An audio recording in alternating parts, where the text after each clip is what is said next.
Godzilla, 2014, is a science fiction monster film directed by Gareth Edwards and starring Aaron Taylor-Johnson, Ken Watanabe, and Bryan Cranston.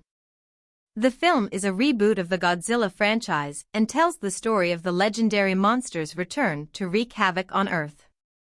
The movie begins with a mysterious disaster at a nuclear power plant in Japan, which claims the life of Joe Brody's, Bryan Cranston, wife, Sandra, Juliette Binoche.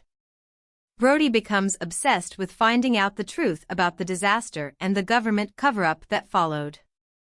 Years later, Brody's son, Ford, Aaron Taylor-Johnson, who has grown up to become a U.S. Navy lieutenant, returns home to his family in Japan, where he becomes embroiled in the aftermath of another disaster involving Godzilla. One of the strengths of this movie is its incredible visual effects. The massive scale of Godzilla and the other monsters in the film is truly awe-inspiring, and the destruction they wreak upon cities is both thrilling and terrifying. The sound design is also impressive, with Godzilla's deep, rumbling roar sending shivers down the spine. The movie is not just about action and spectacle, though. It also explores deeper themes, such as the dangers of nuclear power and humanity's hubris in thinking it can control nature. Ken Watanabe's character, Dr. Ishiro Serizawa, provides a thoughtful voice of caution, reminding the other characters that Godzilla is not simply a mindless beast to be destroyed but a force of nature that must be respected. The performances in the film are generally substantial, with Bryan Cranston standing out as the grief-stricken Joe Brody. Unfortunately, Cranston's character is killed off early in the movie, leaving the rest of the film to rely on Aaron Taylor-Johnson's less compelling performance as Ford Brody. The film's supporting cast, including Elizabeth Olsen as Ford's wife and Sally Hawkins as Dr. Serizawa's assistant, is serviceable but underdeveloped. Overall, Godzilla, 2014, is an exciting and thought-provoking reboot of the classic monster franchise.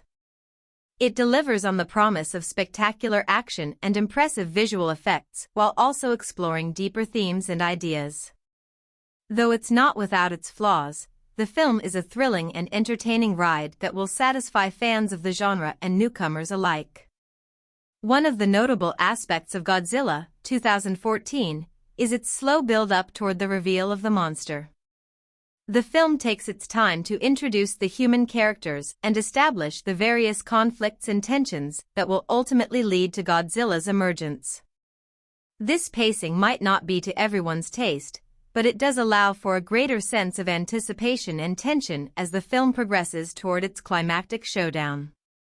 The film's cinematography is also impressive, with some stunning shots of the monster emerging from the ocean or towering over skyscrapers.